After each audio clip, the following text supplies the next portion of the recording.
Hello guys and welcome back to the FPL Tom YouTube channel. In today's video we'll be covering the best newly promoted FPL assets for your team. Like most FPL managers, you probably haven't watched much of the championship this season, so this video should help you identify which players to target from the promoted sides. If you do enjoy today's video, then why not subscribe to the channel? We're trying to hit 1,000 subs before the end of the year, and if we can do that, that would be absolutely fantastic. But without further ado, let's dive into today's video. Starting us off, of course, it was going to be this man, Alexander Mitrovic, after an absolutely sublime season for Fulham. 44 games, 43 goals and 7 assists, a record-breaking season for him and a fantastic season for Fulham, leading promotion back to the Premier League with the championship title as well under their belt. Obviously, the big questions around Mitrovic are his Premier League performances. The last time he was in the Premier League, only 3 goals and 3 assists, a very poor return from him.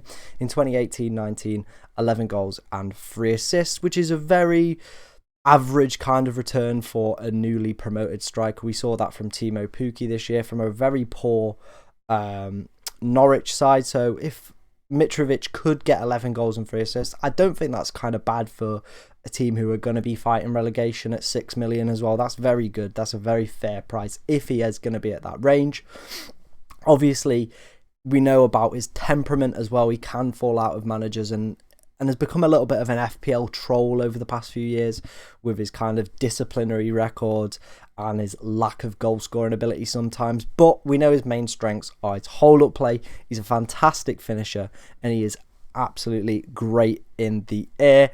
This season, it's been a really, really good season for him. Obviously, we spoke about it being a record-breaking season. Everyone was kind of eyeing up Ivan Toney this time last year after his record-breaking championship season. But Mitrovic has outscored him by like 8 goals, I think it is, 8 or 9, maybe even 10 goals. Like, that is absolutely unreal. So if Alexander Mitrovic isn't in your team, you've definitely got to think about something, especially at the price point 6 to 6.5 million I've put him under at the moment. I put 6.5 million as I do believe that potentially the FPL developers could see 43 goals in a season and kind of put him at the 6.5 million, but I imagine he's going to be around the 6 million. That's normally what they charge for newly promoted strikers, and I definitely think with Mitrovic's patchy Premier League past, I think they'll put him at the 6 million price point. But let me know down in the comments below, are you looking to bring in Alexander Mitrovic?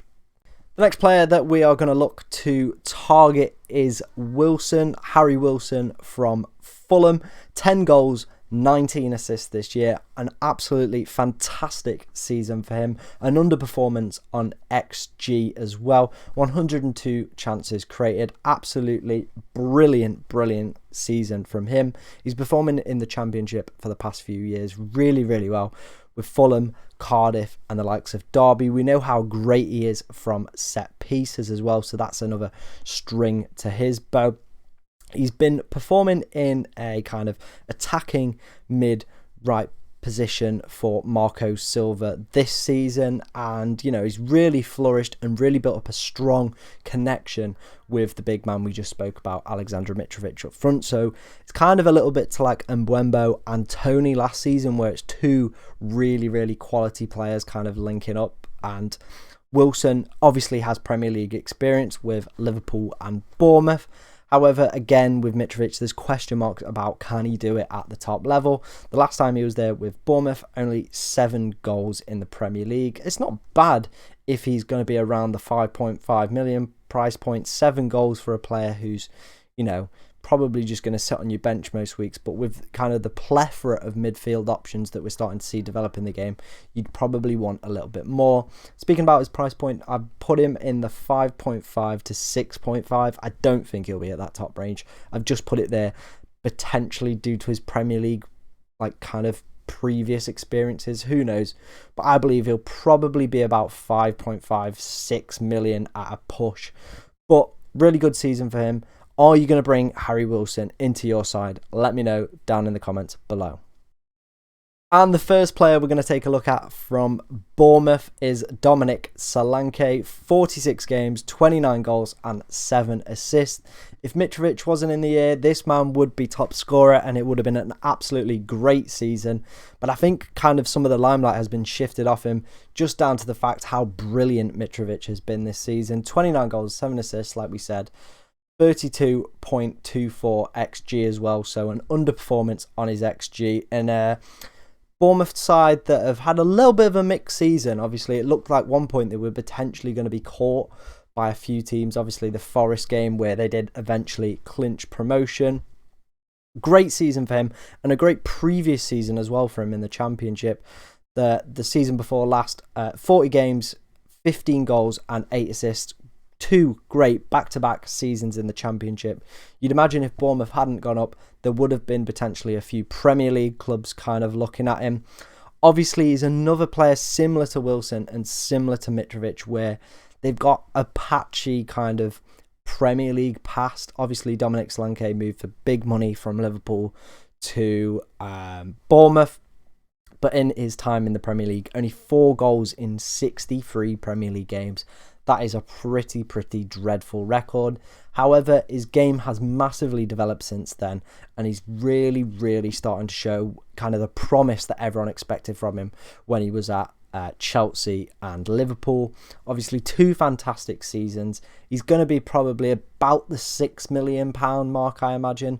I think a lot of people will potentially go Mitrovic over Solanke, and it'll be very interesting to see if you maybe want to go for both, or maybe you go for one or the other. Which one do you pick? Let me know down in the comments below. Who would have your eye more, Solanke or Mitrovic? Personally, I think after scoring 43 goals in a season, I'd go Mitrovic over Solanke, but let me know what your thoughts are down in the comments below.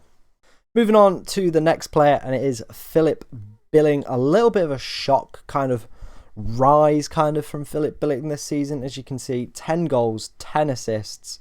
An absolutely sublime season for the giant of a midfielder that he is. It's been his best season for goals and assists. Obviously, if you played FPL in previous years, you'll know him from his times with Bournemouth and Huddersfield in the Premier League. But this season, he's really come to the forefront and built up a fantastic partnership with Dominic Solanke, with 6 of his 10 assists coming to the forward. Obviously, with this one, it's a case of, does that form continue? Does that goal outputting continue? Because his previous best season in front of goal was only 3. So is he going to perform like that again? I've put his price at 5 to 6 million.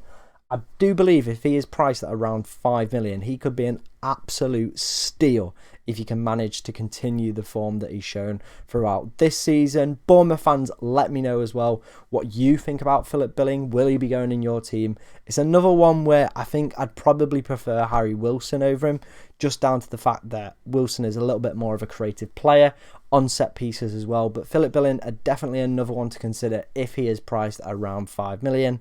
But let me know, are you going to include Philip Billing or are you going to look at other options? Moving on to the playoff champions, and of course we've got to start with this man, Johnson. 16 goals, 10 assists for a Forest side that have absolutely shot up the league since Steve Cooper's come in. Won the playoffs yesterday in controversial fashion. Definitely Huddersfield should have had 2 penalties, but they're not going to care. They're in the Premier League. Fantastic year for the young man, only 21 years old, and being touted as the future of Welsh football. Obviously, this is now another big, huge step up. There are question marks about his physicality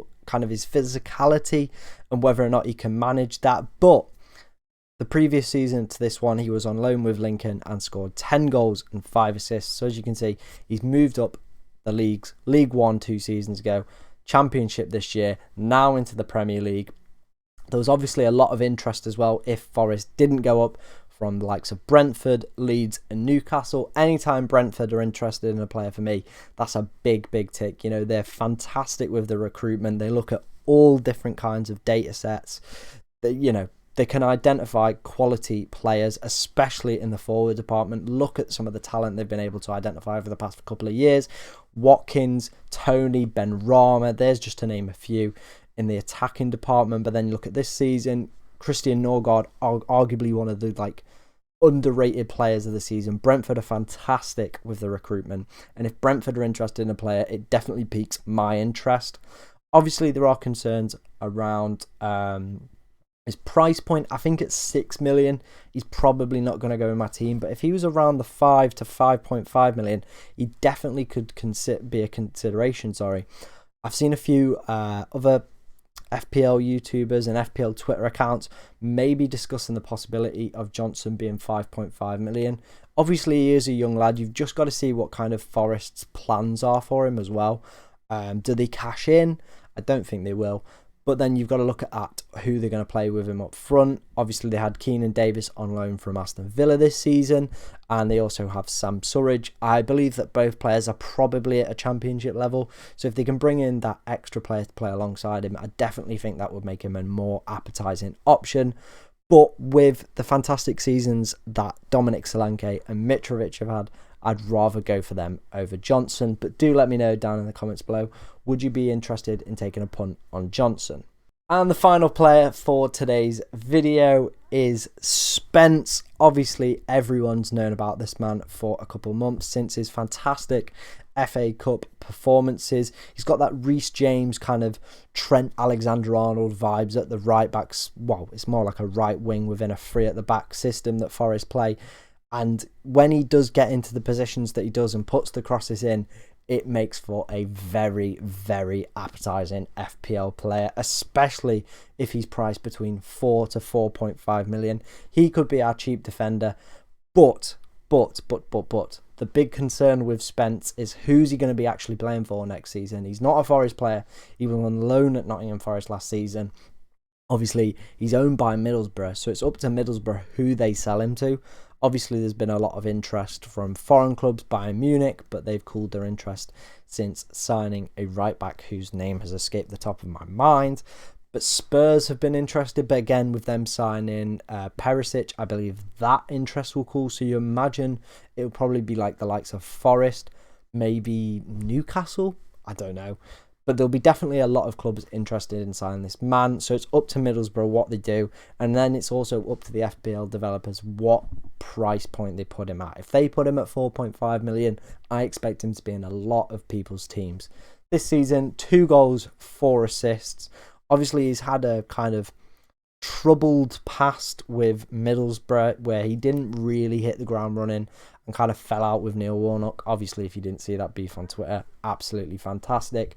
But for a right wing back, 40 chances created. It's absolutely fantastic. He's delivered the goods this season and could be a really, really good asset for our sides. Let me know down in the comments below, would this man interest you in your back line? Anyway, guys, thank you so much for watching today's video. If you did enjoy the content that you see on the channel, please do like, please do subscribe to the channel, and comment down below if any of the promoted players have caught your eye.